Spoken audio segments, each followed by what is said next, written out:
क्या हमें अपने से बड़े लड़का या लड़की से शादी करनी चाहिए? ये आज का टॉपिक रहेगा। इस चीज़ पे मैं आपको बताऊँगा क्या आपकी वो एज होगी शादी की, जो कि परफेक्ट एज होती है कोई भी रिश्ता देखने के लिए या शादी में जाने के लिए, जिसमें आपको बेहतरीन चॉइसेस मिलती हैं, बहुत अच्छे रिश्ते मिलते हैं। और कौन-सी ऐसी एज है जिनमें आपको कॉम्प्रोमाइज़ करना पड़ता है, रिश्ते अच्छे नहीं आते लेकिन फिर भी मन मार के हाँ करना पड़ता है और शादी करनी पड़ती है। सबसे पहले हम यहाँ पर ये देखते हैं कि यहाँ पर इश्यूज होते क्या हैं। जब भी हम शादी के लिए कोई लड़का लड़की देखने जाते हैं या लिस्ट बनाते हैं तो हमारी एक्सपेक्टेशन बहुत ज़्यादा हाई होती हैं। हमें ऐसा लड़का या लड़की चाहिए जो 10 आउट ऑफ 10 पॉइंट्स का हो। मतलब दिखने में अच्छा हो, कमाई में अच्छा हो, सैलरी वाइज अच्छा हो, सेटल शायद अमेरिका में हो, यूरोप में हो, या ये खानदान अच्छा हो। बहुत सी चीज़ें होती हैं जो हमारी विश लिस्ट में होती हैं और उन विश लिस्ट के चक्कर में हम लगे रहते हैं। और कई केसेस में ऐसा होता है कि आपने जो पहला लड़का लड़की देखा वो 10 आउट ऑफ 8 था, 7 था, लेकिन आपने रिजेक्ट कर दिया क्योंकि वो तो पहला जो है आप देखने गए थे लड़का लड़की। तो अब वो आपने रिजेक्ट कर दिया, उसका लेवल ये था। ठीक है। उसके बाद जो आपने रिश्ते देखे वो उससे नीचे आएंगे, वो उससे नीचे आएंगे, वो इस लेवल पे आएंगे। तो आपने क्योंकि अब ये वाला रिजेक्ट कर दिया था तो आपके यहाँ ये स्टैंडर्ड सेट हो गया। तो आप ये अब इसको तो तुरंत ही मना कर दोगे, फिर जो ये आएगा इसको भी तुरंत मना कर दोगे, इसके आसपास आएगा उसको भी मना कर दोगे, क्योंकि अब आपका स्टैंडर्ड ये सेट हो गया है दिमाग में, मेंटली आपका ये स्टैंडर्ड सेट हो गया है। तो आप अब इससे ऊपर ही देखोगे और इससे ऊपर देखने के चक्कर में ही ये जो शादी की एज है ये निकलती जा रही है, बहुत लोगों की निकलती जा रही है। क्योंकि जब आपने ये दिमाग में अपना स्टैंडर्ड सेट कर लिया है तो आप इससे ऊपर ढूंढ रहे हैं, और जो इससे ऊपर हैं उनकी शायद शादी हो चुकी है, उनके शायद बच्चे भी अब नर्सरी में जाने लगे हैं, लेकिन आप अभी भी इस स्टैंडर्ड के ऊपर का स्टैंडर्ड मैच करने में लगे हुए हैं। तो जो ये विश लिस्ट है कि 10 आउट ऑफ 10 पॉइंट निकालने की, इसके चक्कर में आपकी, कई लोगों की, नॉट आपकी, कई लोगों की ओवर एज हो रही है, ओवर एज हो रही है। और जैसे ही आपकी ओवर एज हो रही है, समाज का प्रेशर, फैमिली का प्रेशर, सिबलिंग्स का प्रेशर, क्योंकि शायद उनकी शादी आप पे डिपेंडेंट हो, जब आप शादी करोगे तब उनकी शादी होगी, तो उनका प्रेशर कि भाई कहीं वो लेट ना हो जाए मेरी वजह से। तो आप अपने डिसीजंस अब ऐसी टाइम पे लोगे और ऐसी जगह पे लोगे जो आपको बिल्कुल पसंद नहीं है, बिल्कुल पसंद नहीं है। जैसे एक टिंडे की सब्जी जब मम्मी सुबह बनाती है ना, वो टिंडे की सब्जी सुबह सुबह ताजी होती है, फ्रेश होती है, और खाने में शायद थोड़ा बहुत स्वाद भी आ जाए, लेकिन बच्चा मना कर देता है, ना मैं नहीं खाऊंगा, मुझे टिंडे बिल्कुल पसंद नहीं, मैं बिल्कुल नहीं खाऊंगा। नखरे करेगा, खाएगा नहीं, भूखा रहेगा। और वही बच्चा 3 बजे 4 बजे दोपहर में वही टिंडे की सब्जी ठंडी ठंडी मन मार के खा रहा है, खा रहा है। इस एग्जाम्पल से आपने क्या समझा कि वो जो आप लड़का या लड़की सेलेक्ट नहीं करना चाह रहे थे, या जो आपके 10 आउट ऑफ 10 की जो लिस्ट थी, वो अब आप ऐसे टाइम पे खत्म करोगे मन मार के, और ऐसी जगह शादी करोगे जो आपको कभी पसंद ही नहीं था। तो आपको अपनी विश लिस्ट कॉमन रखनी है, नॉर्मल रखनी है, अपने हिसाब से रखनी है। यार अपने आप को आईने में देखो, शीशे में देखो, हर एक को अंदर से अंदर अपना तो पता होता है कि मेरी 10 आउट ऑफ कितनी रेटिंग है। भले ही वो दुनिया को झूठ बोले, प्रोफाइल में झूठ बोले, इंस्टाग्राम पे झूठ बोले, फेसबुक पे झूठ बोले, अंदर हर एक को पता होता है उसकी कितनी मार्किंग है। 10 में से वो कितनी मार्किंग देगा हर एक को पता है। कोई अपने आप से झूठ नहीं बोल सकता, ना अपने आप से भाग सकता है। रात में भी सोएगा तो अंधेरे में उसको अपना सब कुछ दिखता है, ख्याल आता है कि वो क्या है क्या नहीं। तो यार तुम अपने हिसाब से अपने दिल पे हाथ रख के एक ऐसा लड़का लड़की सेलेक्ट कर लो जो तुम्हारे जैसा ही हो, तुमसे बड़ा अच्छा बेस्ट के चक्कर में ना जाओ कि बेस्ट सही है। जो हमारा ये स्कूलिंग सिस्टम है, एजुकेशन सिस्टम है, इनने इतना हमारा दिमाग का कचरा कर दिया है कि तुम्हें 100 में से 90 लाना है, 100 में से 95 लाना है, तुम्हें बेस्ट लाना है, बेस्ट बेस्ट बेस्ट के चक्कर में शादियों में भी यही फॉर्मूला अप्लाई कर रहे हैं। शादियों में भी यही फॉर्मूला अप्लाई हो रहा है, बेस्ट लड़का, बेस्ट लड़की, बेस्ट लड़का, बेस्ट ये, बेस्ट वो। और सच बताऊं, बेस्ट कुछ नहीं होता, बेस्ट कुछ नहीं होता। एक लड़की जो आपके हिसाब से आज बेस्ट है, दिखने में अच्छी है, लेफ्ट गाल पे डिंपल पड़ता है, मच्छर बैठे तो फिसल जाए, इतना सॉफ्ट स्किन है, आज वो बेस्ट है। 3 साल बाद वो प्रेग्नेंट हो गई, उसने बच्चा दे दिया, शरीर फैल गया, जो आपको पता है शरीर ऊपर नीचे हो जाता है प्रेगनेंसी के बाद। तो आपके हिसाब से फिर वो फिर से बेस्ट नहीं रही, तो आप क्या करोगे? फिर से नई शादी करोगे? तो आपका जो बेस्ट का क्राइटेरिया है, डेफिनेशन है आज की डेट में, वो हो सकता है 6 महीने बाद बदल जाए भाई, 1 साल बाद बदल जाए, 2 साल बाद बदल जाए। आप खुद भी वो इंसान हो जो 5 साल पहले थे। आप 5 साल पहले अपने आप को देखो कि आप सोचोगे कि आप वो सब हरकतें करोगे आज के टाइम में जो आप 5 साल पहले कर चुके हो, बोल चुके हो, जो भी हरकतें करी हैं, क्या आज 5 साल बाद आप करोगे या बोलोगे या उन लोगों के साथ रहोगे? क्योंकि आप अब अपने आप में एक नया वर्जन हो, अपने आप में एक बेस्ट पर्सन बन चुके हो। तो उस टाइम आप 5 साल पहले तो बेस्ट थे, अपने लिए बेस्ट थे, लेकिन आज आप खुद अपने आप को बेस्ट नहीं समझते कि 5 साल पहले क्या था, गधा था, बेवकूफ था, या मैं क्या हरकतें करता था, ये क्या चीजें हैं। आज तो मैं मैच्योर हो गया हूँ, आज मैं थोड़ा अच्छा सोच सकता हूँ, आज मैं थोड़ी अच्छी चीजें कर सकता हूँ, मेरा दिमाग खुल गया है। तो आप बेस्ट हो चुके हो, 5 साल बाद आप खुद बेस्ट हो चुके हो, तो आप एक लड़की या लड़के को कैसे बोल सकते हो कि ये बेस्ट है? ये बेस्ट है और ये 50 साल तक बेस्ट रहेगा, कोई गारंटी नहीं है।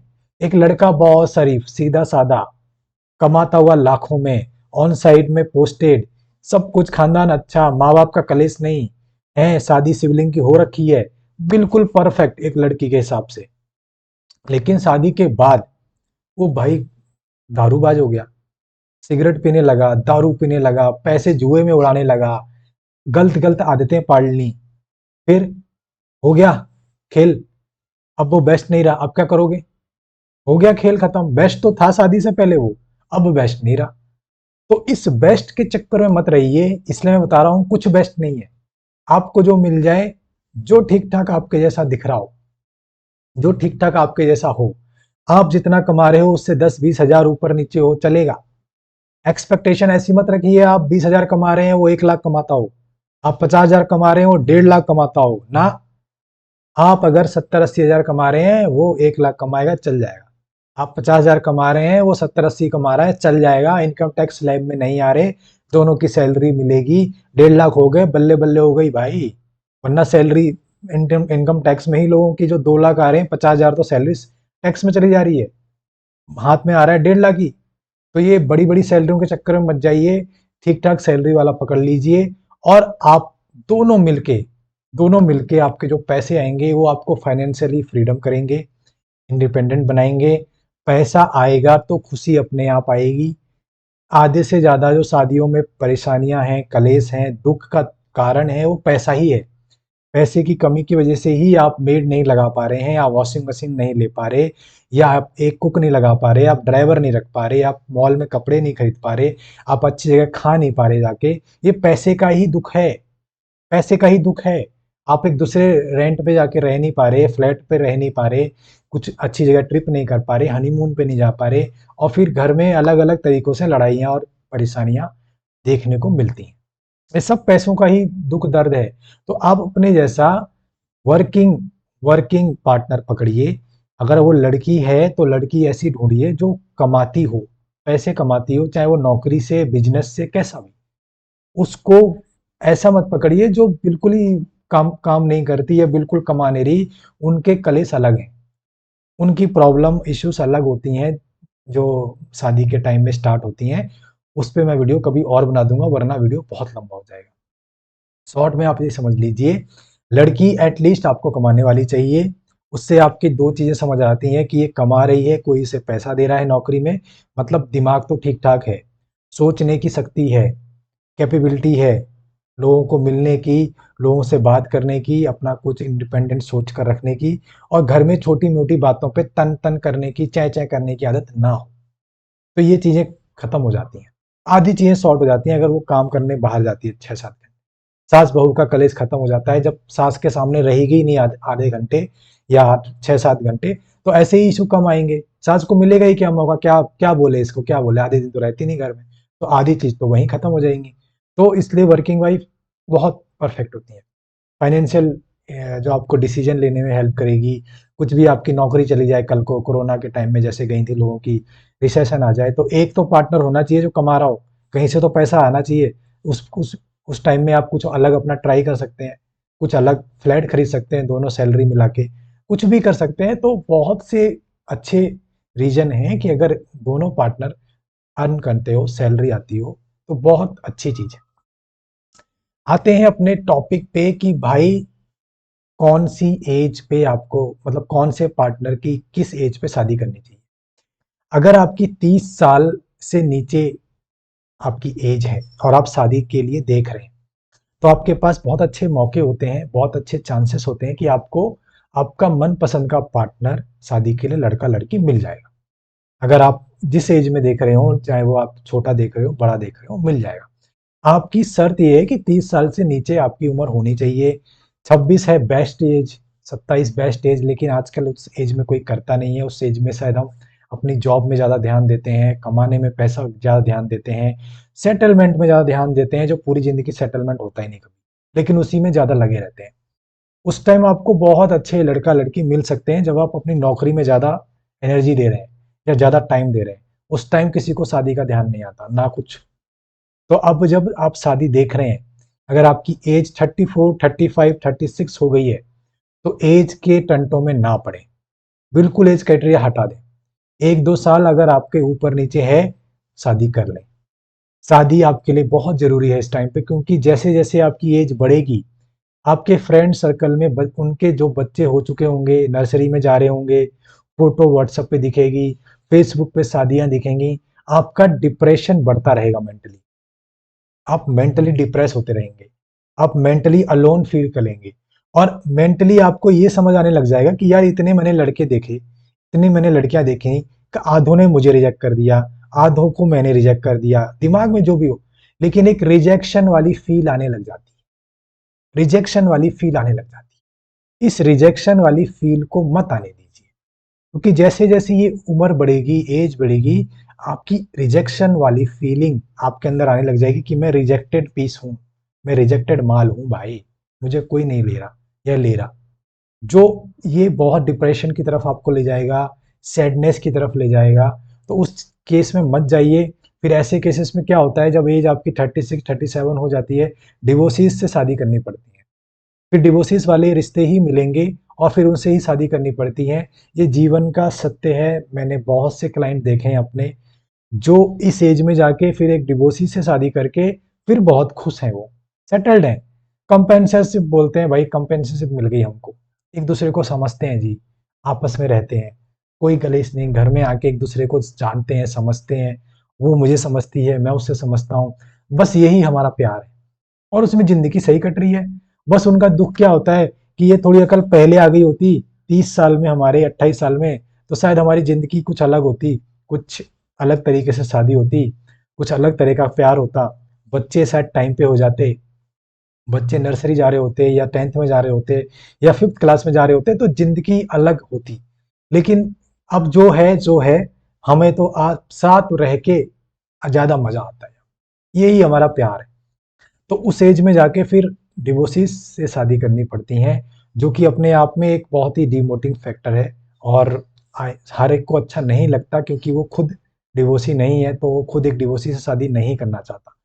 तो ऐसी एज में आप मत जाइए। आपको अगर 34-35 के आप हो चुके हैं, एज फैक्टर आप दिमाग से निकाल दीजिए, 1-2 साल ऊपर नीचे चलेगा। आपको मोटा मोटा ध्यान रखना है, वो कमाने वाला हो, अच्छा नेचर का हो, खानदान थोड़ा ठीक ठाक हो, और आप जिस जगह पे काम करते हैं, लोकेशन आपकी है, वहीं पर वो आ जाए, सेटल हो जाए, या वहीं पर वो काम करता हो, तो आपकी चल जाएगी और ज़िंदगी काफ़ी अच्छी कट जाएगी। एक एडवाइस यहाँ पर ये देना चाहूँगा कि बिल्कुल ही अपोजिट पोल्स में मत जाइए। जैसे नॉर्थ वाला साउथ में शादी कर लेता है, साउथ वाला नॉर्थ में कर लेता है, वेस्ट वाला ईस्ट में, ईस्ट वाला नॉर्थ में, ऐसे मत कीजिए। इस चीज़ से आपको बिल्कुल दूर रहना है। इसमें कल्चर डिफरेंस बहुत ज़्यादा होता है। लैंग्वेज डिफरेंस बहुत ज़्यादा होता है, उससे ना तो कभी आपकी कंपेटिबिलिटी बनेगी। खाने के इतने इश्यूज हैं कि वो नॉर्थ वाला रोटी खाता है, दिन में चावल खाएगा, रात में रोटी, सुबह पराठे। साउथ वाला शायद तीनों टाइम इडली खा ले, डोसा खा ले, तीनों टाइम चावल खा ले, सांभर खा ले। अब नॉर्थ वाले को यहाँ पचता नहीं है वो, या लड़की फंस गई तो वो तो परेशान, यहाँ तो रोटी नहीं बन रही, कुछ हो ही नहीं रहा, मसाले नहीं खाए जा रहे, चिकन नहीं खाया जा रहा। लैंग्वेज का बैरियर इतना है कि लड़की को समझ ही नहीं आता कि मेरी बुराई कर रही है, मेरी तारीफ कर रही है, कुछ समझ ही नहीं आ रहा। लैंग्वेज मेरे को सिखाने को कोई तैयार नहीं है। तो ये दिक्कतें बहुत हैं अगर आप रीजन वाइज डिफरेंस में चले जाएंगे। तो रीजन वाइज में मत जाइए, अपने ही रीजन में शादी कीजिए।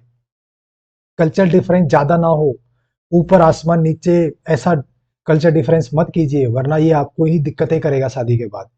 लैंग्वेज डिफरेंस भी ज्यादा मत करिए कि भाई बिल्कुल ही कुछ समझ नहीं आ रहा, वरना फिर वो कंपेटिबिलिटी नहीं बन पाती।